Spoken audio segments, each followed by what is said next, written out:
सहज मार्ग के सभी अभ्यासियों को प्रणाम। आज हम आध्यात्मिक यात्रा के तीसरे वृत्त पर चर्चा करने जा रहे हैं। जैसा कि आप सब जानते हैं, हमने ये श्रृंखला आरंभ की है जिसमें हम आध्यात्मिकता के 16 वृत्तों का उल्लेख करेंगे, जो कि संत कस्तूरी ने अपनी पुस्तक वह दिव्य छवि में बताया है। तो आज हम तीसरे वृत्त पर बात करेंगे। अभी तक आप जान चुके हैं कि आध्यात्मिक यात्रा में आपको तभी प्रवेश मिलता है जब आप भूल की अवस्था में आ जाते हैं। तो जब आप भूल की अवस्था में आ जाते हैं तो आपको हृदय क्षेत्र के पहले वृत्त में प्रवेश मिल जाता है। धीरे धीरे आप भूल की अवस्था में सतत और शाश्वत हो जाते हैं तो आपको दूसरे वृत्त में प्रवेश मिल जाता है और दूसरा वृत्त खुलने पर आपको मोक्ष की दशा भी प्राप्त हो जाती है। अब हम आते हैं तीसरे वृत्त में। तो तीसरे वृत्त में क्या होता है? मोक्ष आपको प्राप्त हो चुका है, संस्कार आपके बनना बंद हो चुके हैं, तो मैं भक्ति में डूबा रहता हूं। किसकी भक्ति में? जो मेरा उच्चतम लक्ष्य है, और मेरा उच्चतम लक्ष्य है ईश्वर प्राप्ति। तो मैं ईश्वर प्राप्ति की भक्ति में डूबा रहता हूं। अविरल भक्ति की दशा भी अपनी सहज दशा की अनन्यता में डूब जाती है। तो मैं भक्ति भाव में डूबा रहता हूं और जो इसकी नेचुरल कंडीशन है उसमें मैं आ जाता हूं। उसके उपरांत क्या होता है?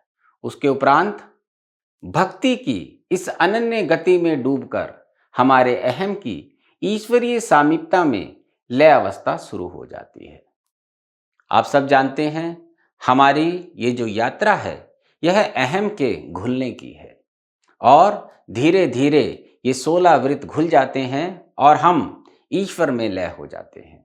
तो जब मैं तीसरे वृत्त में होता हूँ और भक्ति भाव में डूबा रहता हूँ तो जो ईश्वर की सामीप्यता, जो नियरनेस टू गॉड है, वो मेरी आरंभ हो जाती है और मेरे अहम का जो लय अवस्था है वो प्रारंभ हो जाती है। और उसके बाद होता है कि हर समय मेरे विचार में, मेरे ध्यान में, मेरे अंतर में, मेरे भाया में केवल मेरा उच्चतम लक्ष्य ईश्वर प्राप्ति ही रह जाता है और मैं बेचैन रहता हूँ उस ईश्वर का साक्षात्कार करने के लिए। और उसके उपरांत हृदय मंडल की श्रेष्ठ गति में हमारा स्वरूप भक्ति में डूबकर प्रेम रूपी रतन प्राप्त कर लेता है। इसका क्या अर्थ हुआ? इसका यह अर्थ है कि जो मैं भक्ति भाव में था, अब वह भक्ति बदलकर हो गई है प्रेम में। मैं बाबूजी की भक्ति में डूबा हुआ हूं, लेकिन अब वह भक्ति प्रेम में बदल गई है और यहां पर लिखा गया प्रेम रूपी रतन। तो ये प्रेम भी एक प्रकार की दशा है जो भक्ति के बाद आती है और मैं हर क्षण बाबूजी से प्रेम करना आरंभ कर देता हूं। और उसके उपरांत हृदय चक्कर का बंधन खुल जाने पर अहम का तीसरा वृत्त सदैव के लिए विलीन हो जाता है और सतत आनंद से मन प्राण पुलक उठते हैं। जब आप प्रेम में डूबे रहते हैं और आपकी भक्ति प्रेम रतन में बदल जाती है तो क्या होता है? और इसके उपरांत हृदय चक्कर खुल जाता है और मेरा तीसरा वृत्त सदैव के लिए विलीन हो जाता है। तो यहां पर हृदय चक्कर का उल्लेख किया है। आप सब जानते हैं, बाबूजी ने हमें बताया है कि ये जो 5 वृत्त होते हैं ये सब एक एक शक्ति को लिए हुए होते हैं। जैसे पहला वृत्त हृदय चक्कर कहलाता है, दूसरा आत्मा चक्कर कहलाता है, तीसरा अग्नि चक्कर कहलाता है, चौथा वरुण चक्कर कहलाता है और पांचवा वायु चक्कर कहलाता है। लेकिन ये पांचों शक्तियां पांचों वृत्तों में भी मौजूद होती हैं।